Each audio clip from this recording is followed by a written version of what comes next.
আর পারছি না রিমি। মনে হয় আমি কোনোদিন কিছুই করতে পারবো না। আবার এই কথা? কি হলো আজ? সবাই হাসে, বলে আমি নাকি বড় কিছু হতে গেলে জন্ম ভুল হয়েছে। কখনো কখনো মনে হয় ওরা ঠিকই বলে। তোরা? ওরা কারা? যারা তোকে না চিনেই বিচার করে? তাদের কথায় নিজের ভবিষ্যৎ ঠিক করবি? জানি না, কিন্তু বাস্তবতা তো কঠিন। বাড়িতে টাকার টান, পড়াশোনার চাপ, সব মিলিয়ে স্বপ্নগুলো যেন থেমে যাচ্ছে। অরণ্য, তোকে একটা প্রশ্ন করি। তুই নিজের ওপর কতটা বিশ্বাস রাখিস? বিশ্বাস? সেটা তো অনেক আগেই হারিয়ে ফেলেছি।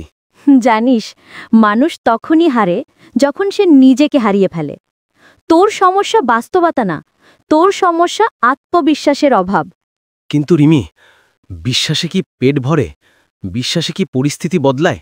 হ্যাঁ, বদলায়। বিশ্বাস না থাকলে পরিশ্রমও হয় না, আর পরিশ্রম না হলে সুযোগ আসে না।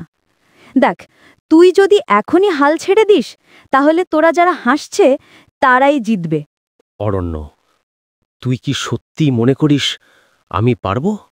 পারবি, তবে শর্ত একটাই, তোর বদল তুইকেই আনতে হবে। কি করব তাহলে?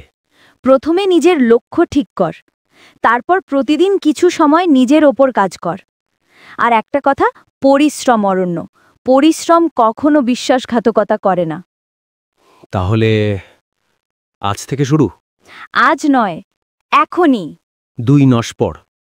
রিমি, আজ সকাল 5টায় উঠে পড়েছি, পড়াশোনা করেছি, অনলাইন কোর্সও শুরু করেছি।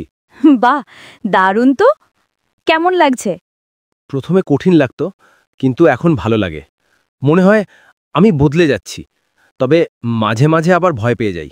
ভয় স্বাভাবিক, কিন্তু ভয় যেন তোর গতি থামিয়ে দেয় না। বল, বৃত্তির পরীক্ষার প্রস্তুতি কেমন চলছে? ভালোই চলছে, কিন্তু প্রতিযোগিতা অনেক বেশি।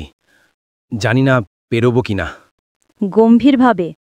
অরণ্য, মনে রাখ, তুই অন্যদের সাথে লড়ছিস না, তুই লড়ছিস নিজের আগের সংস্করণের সাথে। আজকের তুই